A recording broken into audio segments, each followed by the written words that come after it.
Welcome back to It's Only Money here on Real Radio 104.1 with financial advisors from Edgewater Family Wealth. Scott Brown and Tammy are here. I'm Ryan from the Monsters. And good morning, fellas. Good morning. Good morning as we celebrate Veterans Week. Yes. Indeed. And the listeners, you can always check out the It's Only Money YouTube channel. But Scott has the classiest of America bow ties on right now. I'm very, very patriotic right now. And we're having an open house later today at the office with all of our veterans coming. I have some super badass people coming in. Really? I have several fighter pilots as clients and guys that, beyond belief or common sense used to land airplanes on boats in the middle of the ocean as they were bobbing up and down. Wow. I don't know how hard that is in real life, but in the Nintendo Top Gun game, that was the hardest part of any video game I've ever played. It was very hard. Where you had to land on the aircraft carrier, and I couldn't pull it off at 8. So salute these gentlemen for me. yes. These are some really cool people that did some really cool stuff. So we're much appreciative of them. Are fighter pilots good with their money? Because they seem like risk takers in general, or am I wrong on this?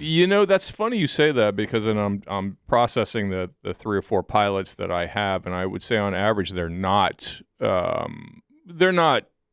afraid of investing, but they're not careless. They're not.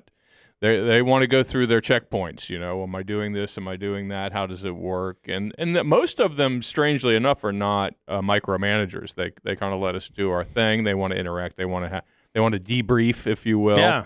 I wonder if that works across the board with the military. Like I know you have outliers on both. Sure, I'm sure, but I would imagine like people that are like used to taking orders are probably good with like a financial advisor.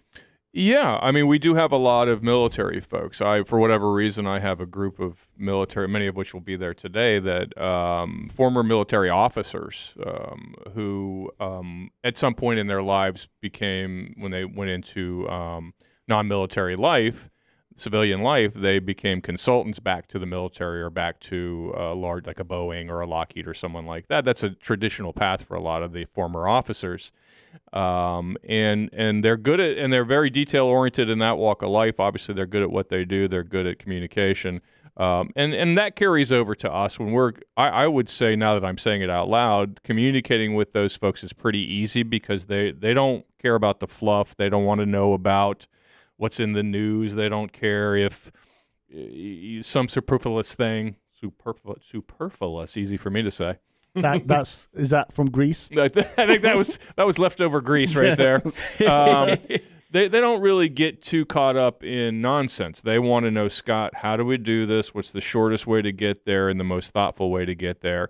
And they realize that nothing's perfect. I mean, you can imagine landing a plane on a boat, and I keep saying boat, they probably wouldn't like that, a ship that's bobbing up and down in the middle of the Pacific or Atlantic Ocean. They're going to encounter a landing or two that doesn't look exactly like it did in the simulator, and they're okay with that. But they certainly want to know the what-ifs. What are the outlying obstacles? What could come their way that is not expected?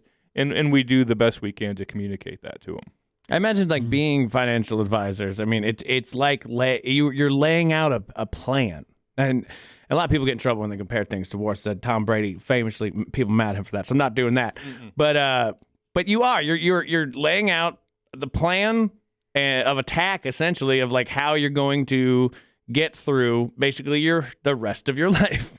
Yeah, I think you say, what are the things that we think could happen, which are never the things that do happen, by the way. I mean, we measure risk by what's in the news, and it's never what's in the news that we can see right in front of us that gets us, right? Surprise is surprise, and, we deal with it as it comes. So I would think, and again, I'm also one of those people who I don't care for war analogies because I think it diminishes what the awfulness that truly is war.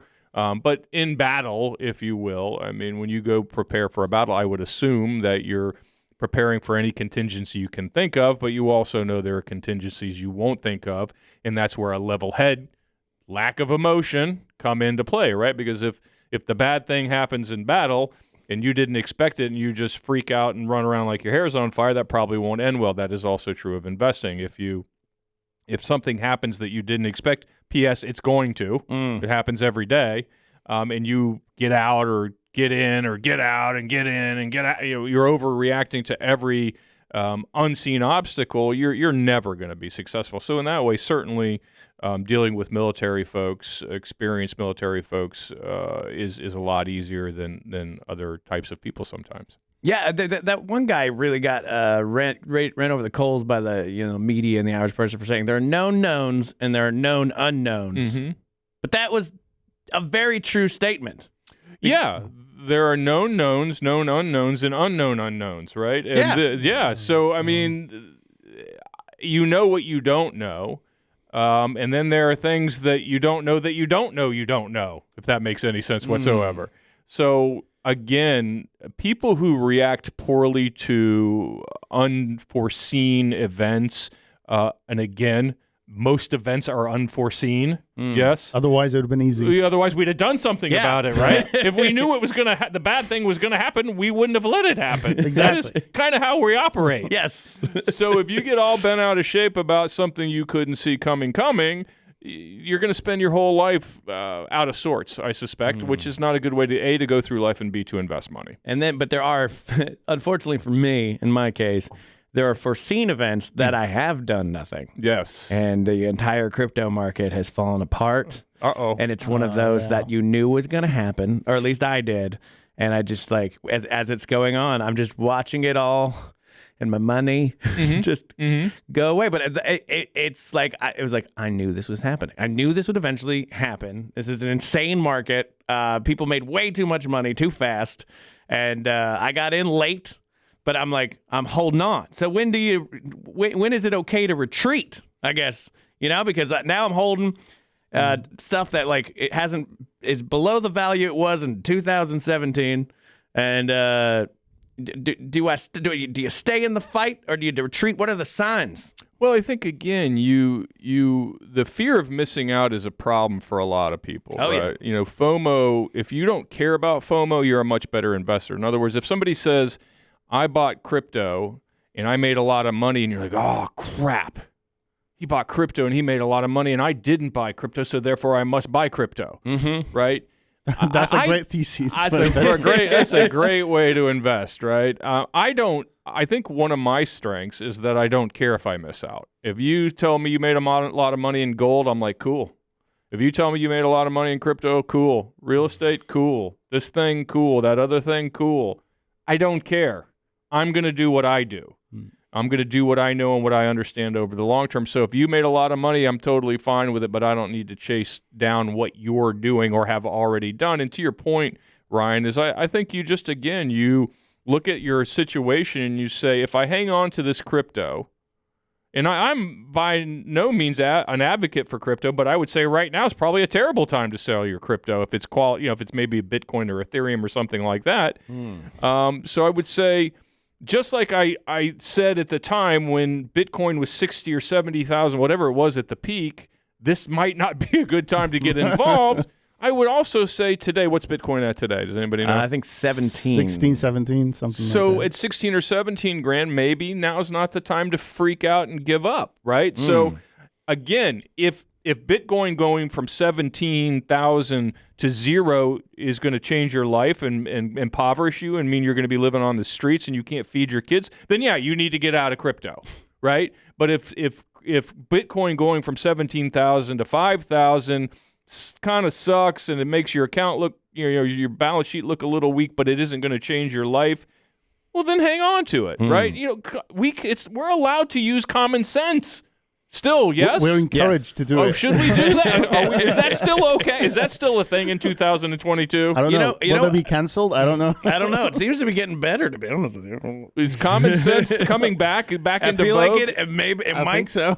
Be. I mean, after I don't want to get my hopes up. I almost want to talk about politics and say, don't do it. I feel like common sense might be coming back. Yeah. I'm just that's it. I ruined it. It's not. I'm just happy that I have a trading app that separates my stock earnings and my bonds from the crypto, so you have to scroll down. So when I show my fiance my portfolio, as long as she doesn't scroll down as she's looking at it, Right. it looks like I'm kind of doing okay. You're counting on her being lazy. Yes. Don't scroll down, honey. Yes, you don't want to know what the known unknowns are.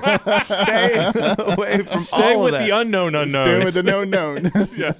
But it's been, I mean, it's been a wild ride. It's been and we're back on a Veterans Day weekend, and a lot has gone down, a lot has changed. But yeah, I think overall we seem to be in a better place than other places in the world. I know you just went on a trip. I did. And it seemed like things were a little bit different. People seemed a little more stressed about what's going on. We can talk about that when we come back with more It's Only Money here on Real Radio 104.1. Welcome back to It's Only Money here on Real Radio 104.1. I'm here with financial advisors from Edgewater Family Wealth, Tammy and Scott Brown. If you want to get a hold of either of these gentlemen, you go to edgewaterfamilywealth.com is the website. They are having an open house today if you want to stop by those offices. What is the address of your office, Scott? It is 720 Rugby Street. Rugby Street. Rugby, like the game where grown men beat the living poop out of each other. Extreme football. That is like, those guys are real men. Man. Yes. That is a scary game. That's a game that needs helmets, and they're like, no. No, I don't need a helmet. Actually, the injury rate for rugby is way lower than American football. Because they don't have the illusion of safety. Yes. Yeah. There was a video that went viral the other day, and it was these parents. It was like little 8-year-olds, and they were doing drills, but the parents were trying to like juke them or like tackle them or like throw them to the ground or something.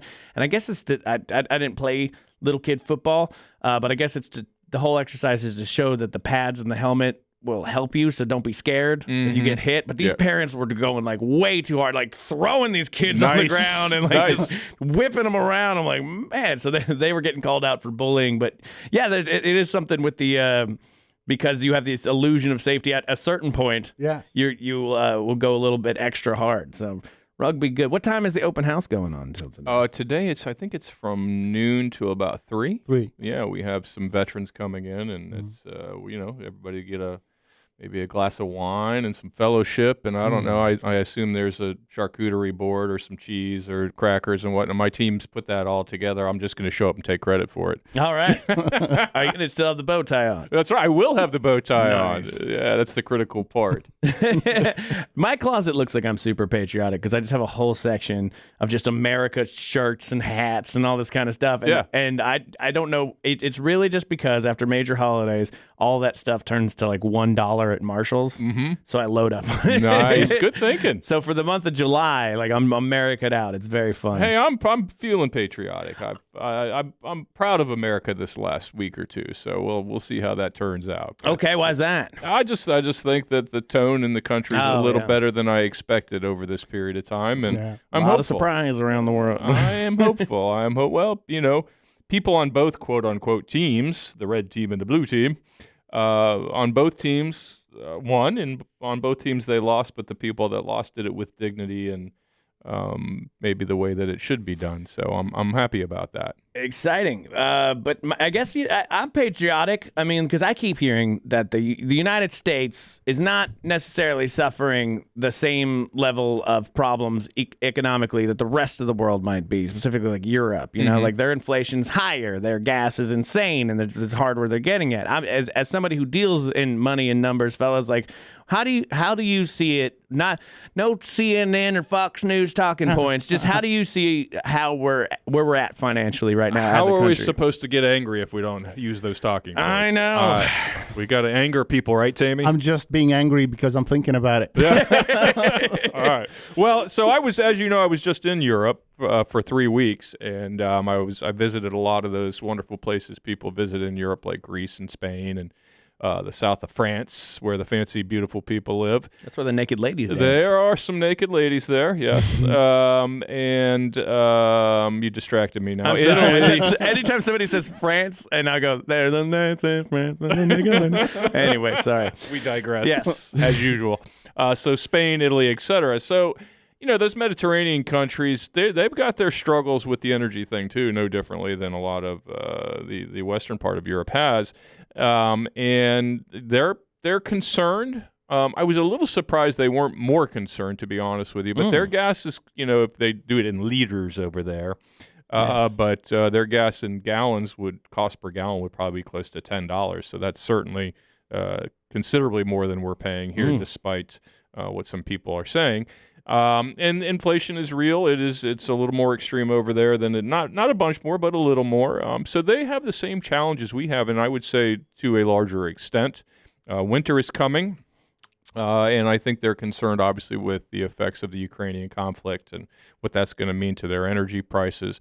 So yes, on the whole, I think the United States is doing better. We got a little bit of good news last week regarding inflation, which prompted people to expect that the Fed may back down a little bit, although we're still expecting that 50 basis point raise come next month. But on average, I think there's a little more optimism here than there is there. Although I didn't, Europeans are interesting. Tammy, you've traveled a lot in Europe, and I know, Ryan, you were just in Germany, and Europeans, they kind of take it in stride. They've been at it a little longer than we have. Yeah. It's funny because I'm over in we were in Italy or Greece or somewhere, and the guide that we had was giving us the history. I think we were in Pompeii at the moment, and they were giving us the history. Their history's thousands and thousands of years, and they knew everything. They know every ruler, every person that came and conquered. They know who came and went, and what king and what queen, and this happened to that person. And I'm like, I have no idea, Ryan, how they remember all that. Because our history is like 200 years. I'm like, let's see. We were mad at the English, and then we were mad at each other, and that's pretty much it. Yeah. Yeah, I remember George Washington and Thomas Jefferson. Yes, those two guys. They were outstanding. Or as my son once famously said, Hammerhead Lincoln, when he was a little boy. Yeah, I learned about Hammerhead Lincoln today. Oh, I want that to be my call sign in Call of Duty. I already called it for a band name, by the way. When I start my band, it's going to be called Hammerhead Lincoln.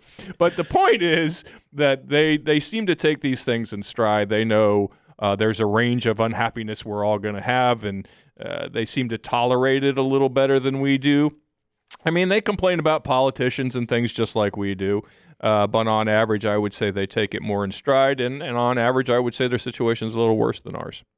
Yeah, it's so funny that you say that about them taking it in stride, because I was asking them, like various bartenders and whoever I talked to as I was over there, and they were like way too calm about it, and I was very much like Game of Thrones, constantly going, winter's coming, but I saw this thing about I guess it's just what you're used to, and I was watching this documentary about South Korea, and like how we see North Korea starts to freak out every so often, and they'll really start going wild. They were talking to people in Seoul, and they do not have the same level of anxiety, because they're just like, yeah, this is just a Wednesday. Yeah. And we have the shelters and stuff. It's good that we have that. But this guy's sort of always doing that. Right. That guy was weirdly the vibe of it all.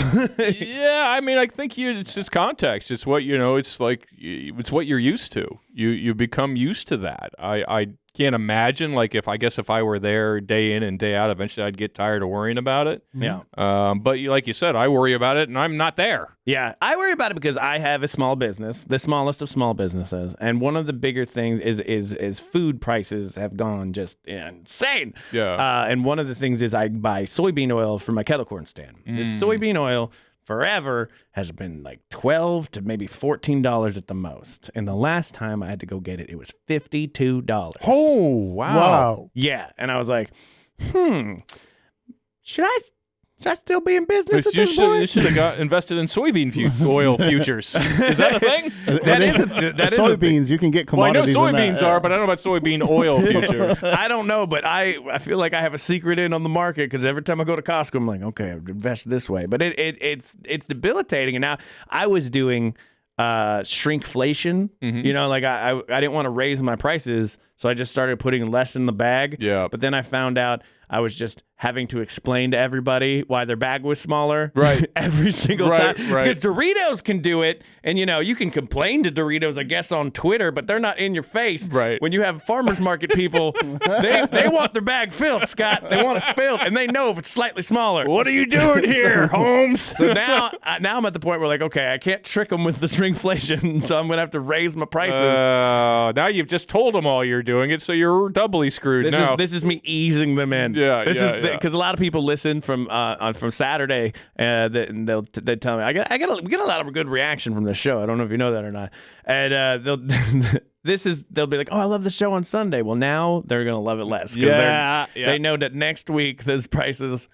Yeah. That's going to be kettle corn inflation for sure. That's not one of the leading indicators you see on Bloomberg every day, but maybe it should be. I think it really, like, if Bloomberg wants to speak to me at my stand, I will give them a slightly smaller bag of kettle corn. I can see you on CNBC tomorrow. Talking about getting interviewed by Joe Kernan. Yeah. Do the financial advisors on TV have a good track record? It's funny because on average, you don't see many financial advisors on like a CNBC or a Bloomberg. You do from time to time. In fact, I have friends who have done it. But more often what you see are the big firms research people because there's, let's say there's money may change hands or there's some whatever the reasons are. I'm sure they're all above board, for sure. Totally above board. But they're not any more right than anybody else. As I've said many times, if you pay people to talk, guess what they're going to do? They'll talk. They're going to talk, right? So whether they're right or wrong, who knows? On average, I would say they are not any righter than anybody else just because they showed up on CNBC and they're wearing a $3,000 suit. They're just not. And if they were, they'd be on their own private island somewhere, right? If you know exactly what's going to happen and when listen, they don't. I'm not saying they're not smart people. I'm not saying they don't have some insights. Maybe the rest of us don't. But on average, it's really not doing them any good because they're coming to work every day just like you and I. Right. And if you want to get the financial advice, get it from the guy in the radio with the America bow tie. Yeah. Not the $3,000 suit. It was not $3,000, by the way. that if you were like, actually, this is a $4,000 tie, blow my mind right now. I'm like, I'm immediately hiring you because you know what you're doing. If I bought a $4,000 bow tie, you should fire me immediately. Yeah, I guess the bling in the financial advisor game probably not. It's not smiled upon, more frowned upon. Well, we can talk about that when we come back. All right, we'll be right back with more It's Only Money here on Real Radio 104.1. Again, that website, edgewaterfamilywealth.com. Go there. Welcome back to It's Only Money here on Real Radio 104.1 with financial advisors from Edgewater Family Wealth, Tammy and Scott Brown. You can get a hold of Scott by going to edgewaterfamilywealth.com is the website, or there is an open house later today that's going to be run from noon till 3. So stop by, say hello. Get your autographed copy of I've Never Made Anyone Rich by Scott Brown. If you have that, just bring it by. But now, people, I know you're like, hey, wait a minute. We've done 2 segments of the show. Where are them numbers, man? Where are them numbers with Tammy? Well, I got good news for you right now. They're right now. Oh, I missed this. He's actually developed a little bit of a dance to go with it. It's actually a beautiful dance that you can only see by going to the It's Only Money YouTube channel. That was. I don't know if I would actually call it. I think I'd call it more of a tick than a dance. But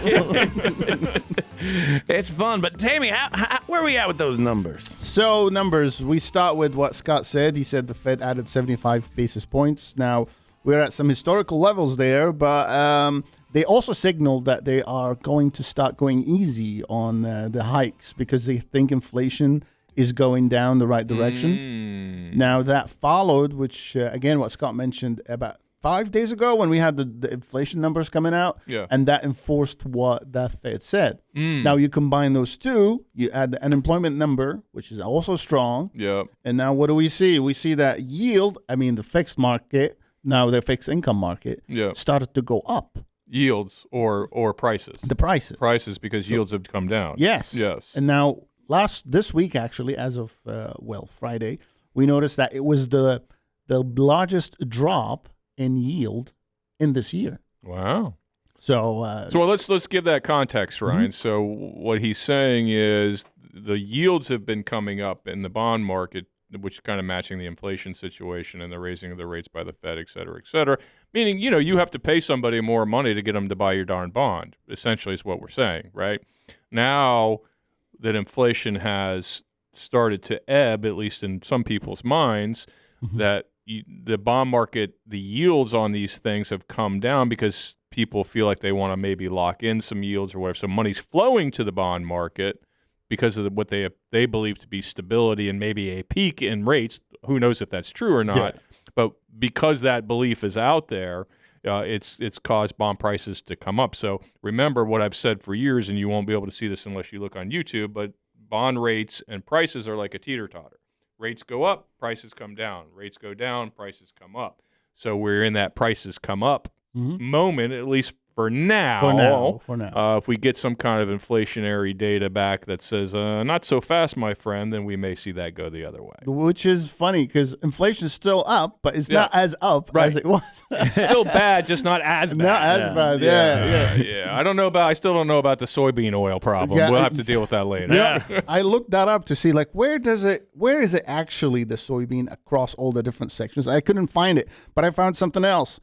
And you might want to invest in that now. No, I'm joking. I'm not recommending that. But eggs actually went up in price about 10% just month to month. So probably the chickens are on strike or something. Could be. Oh, I do know why because I had to do research onto why the soybean oil is so high. Because I was like, was there a plague for the soybeans? No, what happened was during the recession, we normally kill a certain amount of pigs. And because the recession or the pandemic, we didn't. So farmers had all of these extra pigs that had to be fed when they normally would have been killed. Oh. And so they bought up all the soybeans to feed the animals, and people that didn't have pig farms have to deal with the consequences of that. So Damn it's those darn dirty pigs that caused that originally, I believe. Yeah. Mystery solved now. Yeah. Thank you, Google. But when you say eggs, I mean eggs are cheap. I mean like eggs is what got me through college. You know, like you can buy them for a whole thing of them for like 89 cents at the time. So what kind of increase are we talking for the eggs? Well, we said 10% just month to month. That's a lot. Yeah, that's a lot for a month. But that's the bad one. The good ones is we're seeing medical services dropping. We're seeing trucks and cars, used ones, are dropping fast. I know. Fast, really fast in there. So they're almost zero year to year at this point. In terms of price appreciation. Price appreciation. Yeah. Well, so we don't know. So eggs expensive, cars cheap. Yes. Got it. So now if you egg a car, the most expensive part is the egg. Yes. You need to might carve not. the egg. Yeah. You Don't egg cars. It's only money does not. we do not support car egging. No. You got to clean that off like right away. By the way, Oh if you get yeah, a it'll car stay. No, so I've heard. So So that said, yield right now is still historically high. yeah. Despite the drop that we saw. So it is tempting to investors to go in and lock in, as you said, on a longer term, which may cause even further drop in the yield itself. Yeah, I mean, again, if you're a bond purchaser, and the bond market is interesting to me right now. You and I have had discussions in our investment committee type meetings that we have every month, and one of the things we've talked about is it time to maybe lock in some of these yields. If you see the Treasury, what's the 10-year at 4? Right now, it's more than that, 4.6. 4.6-ish. So does it make sense to lock in a 4.6% rate of return in a 10-year Treasury for 10 years? And it's something we're talking about. Like, should we lock in some of these better yields? And then again, somebody will come in and say, yeah, but inflation is still 7%. Well, I get that. Inflation is going to be 7% whether I get 4 or 2 on my bonds. So, I'd prefer to get the 4, right? So that is a discussion I think people, as they meet with their financial advisors or they're even thinking of it on their own, should consider. Should we be looking – because, if you look historically at returns in the stock market, for example, and we say the stock market has averaged 7.5% or something close to that. I don't know the exact number. And you say, well, that's cool. I have to take risk to get that 7.5% over a very extended period of time. And I don't know how I feel about that, but maybe I would get – if for 4.5%, I would take no risk. I might feel better about getting 4.5% with no risk than getting potentially 7.5% with risk.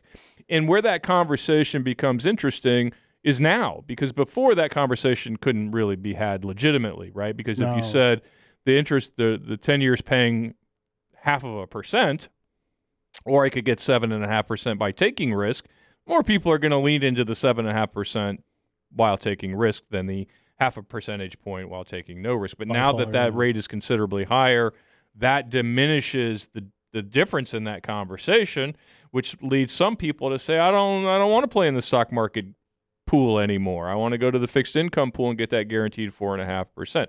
And we can argue what that means or doesn't mean, or if that makes sense or doesn't make sense. But that is conversations that not only individual retail investors are having, but institutions are having, right? Oh, yeah. You know, so if Big ones. insurance companies and banks and people who use our money to invest and hopefully make a premium on that money. You know, if they pay you a CD, they pay you 2.5% or 3%. Well, they need to earn 4, or they need to earn 4.5 or 5, right, to make a profit. I don't know if you're aware of this, but banks and insurance companies like to make a profit. I didn't know if you knew that. I've heard that they enjoy it. Yes, It was a rumor, but now it's confirmed. Yes, I believe that is part of their scheme. So again, it used to be buying fixed income, boring. I don't like it. It doesn't pay anything, yada, yada, yada. I'm going to stick with the stock market. And I'm not advocating for buying bonds right now. I'm just saying the conversation has become a little more difficult in terms of making a decision. Yeah. And overall, to what Ryan said earlier in the previous segment, when he said his investment style in the asset classes that he mentioned, the crypto bit. Yeah.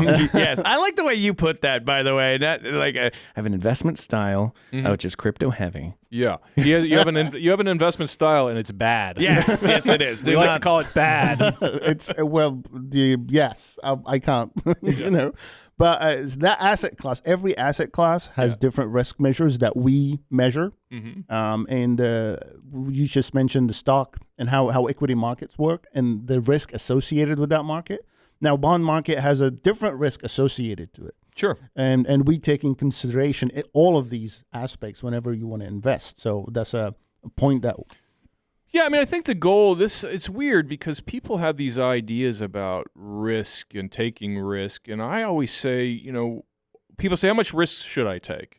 And my answer is, I think, almost always the same. It's, well, how much do you have to take, right? Because if you could reach your financial goals by earning 1% a year in something guaranteed, why would you do otherwise? I mean, you enjoy risk, you enjoy up and down, you enjoy fluctuation. I mean, I do, but I'm weird, right? But no, the answer isn't we don't enjoy volatility. We don't enjoy being unsure of how things are going to turn out. It just so happens that that's how we get our return, right? Absent the risk, we don't get the return. If something's without risk, by definition, it's going to pay you less money over time, right? But what I say to somebody, again, and I use the same stupid example every time, but if somebody walks through the door with $1 million and they say, I need to make $10,000 a year off my $1 million to live a comfortable, happy life, well, we can all do the math. That's 1%. So then I turn around and try and get them 15%. I would guess that's malpractice, right? They've just told me they only need 1%. Right, and most people listening are going, well, who wants to earn 1%? It's an example, people. Stay with me, right? So the idea is if 1% gets the job done, like you're a monk or something, right? And you only need to buy crackers, and you're happy as you can be on top of your mountain somewhere, chanting, then I am committing malpractice to try to earn you 10%, because with 10% comes volatility and ups and downs and moments of unhappiness and all those things. But conversely, a person who walks in with $1 million and says, I need to make $80,000 a year to live the life I want to live and to be happy, that's 8%. I can't buy them a guaranteed treasury, even at 4.5%. The only opportunity this person has to achieve success as not as I've defined it, but as they've defined it, is to try to earn 8%. And to try to earn 8% means stock market, means equities will have to be involved, at least in this current environment, for you to earn 8%. So the risk you need to take is based on success as you define it. Well, I think I got the answer right here. Obviously, if the Treasury bond's at 4%, just get them 2 of them. Problem solved. There's your 8%. Man, you should come work with us. Nope, I would never get hired there. Do not listen to me for financial advice. Listen to Scott Brown and Tammy from Edgewater Family Wealth. They know what they're doing. Hands down, some of the best in the business. If you want to check out that open house, do that later today. It goes from 12 till 3, and we'll be right back with more It's Only Money here on Real Radio 104.1. Welcome back to It's Only Money here on Real Radio 104.1 with financial advisors from Edgewater Family Wealth, it's Tammy and Scott Brown. If you want to get a hold of these gentlemen, of course, the website, edgewaterfamilywealth.com. We also have links to the old shows, blogs, financial talks with Tammy, and all kinds of good stuff there. Plus, the open house is today from noon till 3 if you want to go by those offices and check that out. And Scott, Yeah. Interesting, because you are a man, you're a financial advisor, you seem to be good with money, but you just went on a vacation. I did. Which you'd think sounds like you're spending money frivolously. But I imagine part of financial planning is planning for vacations, right? Like you can't just be, oh, nope, this is just for bills and my retirement, blah, blah. But no, but vacationing is part of the whole thing. Well, what would the point be if we couldn't, that's the whole point of financial planning is to be practical so that you can be impractical at times, right? If you save, and you're a miser and you don't ever do anything or go anywhere and then you die, well, that seems like a bad plan. So, no, it's why we want to be practical. We don't want to be ridiculous, right? You want to enjoy life. I think that's, the kind of the plan we're all here for. So yes, I did. I went to Spain for 7 or 8 days, which I immensely enjoyed. Big fan of Spain. Madrid, Barcelona, and Seville, or Sevilla, as they like to say. I think they actually know how to pronounce it better than I do. They have that Spanish kind of lisp. They thing. do. Yeah. I was doing it. My wife told me to stop it. I was trying to imitate it, and she's like, "Stop doing." Because instead of saying gracias, as many South Americans and Central Americans say, they say gracias. Yeah. Gracias. Yes. And I kept doing it, and my wife was getting because my wife's Colombian, so she's like, "Stop doing that." Oh. So, anywho, I very much enjoyed Spain, and then we made our way over to the south of France, and we were in Italy and many places, and eventually Greece. And we had met some really neat young people in Greece that took us around Athens, which is a really cool city, and we went to the Acropolis and got to see a long walk. That is a long walk. And we at one point we were at Pompeii.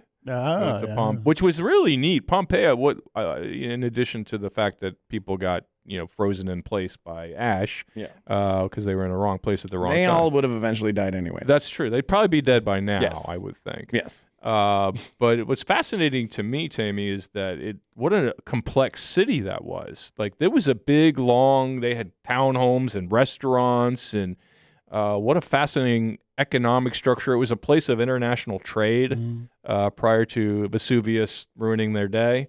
But yeah, what a cool trip. And yes, I did. Contrary to popular opinion, I like stuff and I like to do stuff. Financial planning and being responsible and practical doesn't mean you don't enjoy life. In fact, that's what it's for. That's why you do it. You don't. The problem is some people try to do it every day. Yeah. Like, every day's a vacation, new car every week. That's okay. So that's not going to work out, and that has diminishing returns. You're making the point earlier about financial advisors and the bling. And like any large group of people, financial advisors are, believe it or not, people on average. And no proof of that. No, there's no evidence of that. And actually, I know a few who may not be people. But beyond that, like any large group of people, you're going to get a diversion or discrepancies between them, how they behave, what they do. And I always, I've lectured my young advisors about how they behave and how the optics of how they behave. Because if you're sitting down with a young couple and telling them they need to save and be responsible, and here are the tax implications, here's why you buy a house, here's maybe an opportunity for a rental property, do this, don't do that, and then you roll up in a brand new 911 with your $700 cufflinks, it's not a good example to set. Right. And frankly, they probably can't afford it, right? The advisor themselves. I think a lot of advisors, like many professions, not just advisors, feel like they have to look a certain way or wear a certain kind of suit or, and there's value in looking presentable and looking professional and well-groomed and all those sort of things. You probably want to shower pretty regularly. That'd be a bad idea. People tend to frown on the smelly advisor. But on average, I would say, some advisors do behave in a manner that I think is not really setting a good example for their clients or for young people in particular. Not all, but certainly some. It's interesting you say that because, I wouldn't want somebody too flat. Like I've gone to a doctor before, and doctor had like the rings, and like I saw his car on the way, and Mr. T of doctors, and I was like, What? he was like, I pity the fool that's got cancer. It's bad. But I saw the car because the car, you see when you walk in, it says doctor on the license plate, and I'm going in there. I'm like, this is gonna be expensive, whatever this is gonna be. Yeah. But a financial advisor also, so I don't want them doing all that necessarily, but there has to be a fine line somewhere because I don't want a schlubby financial advisor as well. Like there has to be. If I'm coming in, you got like a hole in your suit.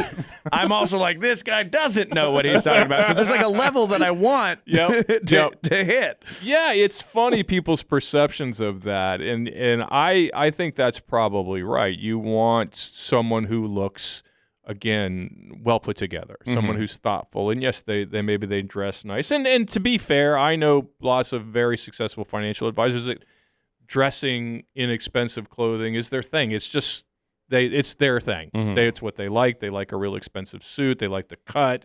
They like the way it feels. It's their thing, And I'm not diminishing that. I think there's some importance to that. But on average, I would say you want someone who's well put together, well groomed. All the silly, ridiculous things that I think we should seem like they should be understood.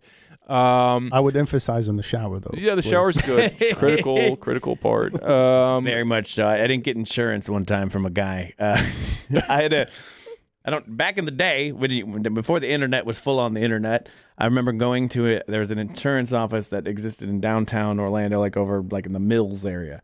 And it just had been there forever. I remember driving by it and seeing it. And one day I just needed insurance. And I went into this office. And this office looked like a bomb went off. It was messy office, and like the oldest man in like a stained white shirt. He's like, "I'll get you your insurance," and I'm like, "I don't like any of this. I'm out."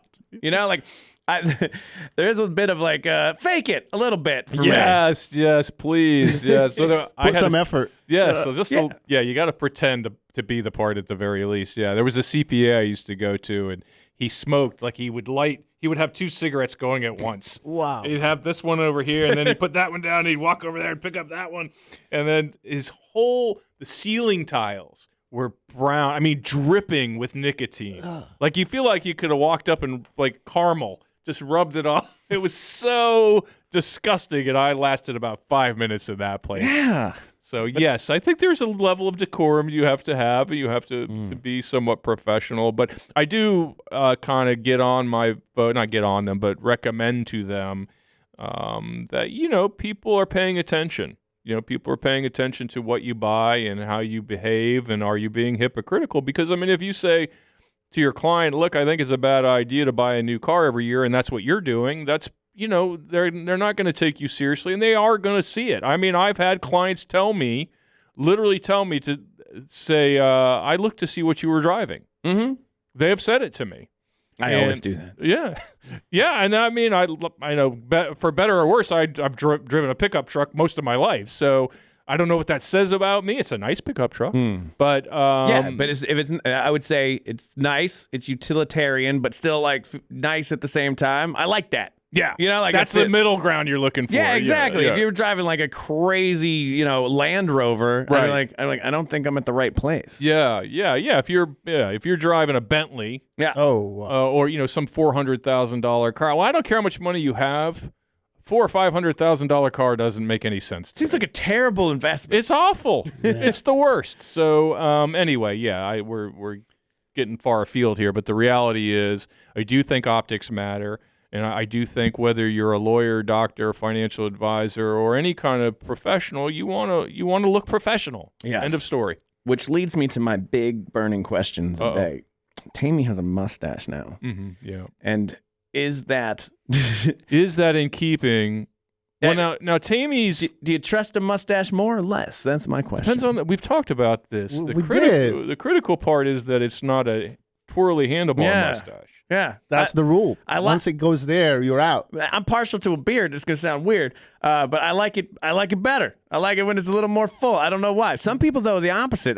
Some people think if you have a beard, you're hiding something. And I know I recently saw I followed John Morgan on TikTok, which you get John Morgan or not TikTok but Instagram. You get John Morgan in his commercials. Yeah. And he's John Morgan, and I'm here to help you. But John Morgan on his Instagram is a very different person, and he was railing against people who have beards the other day. Nice. He's anti-beard?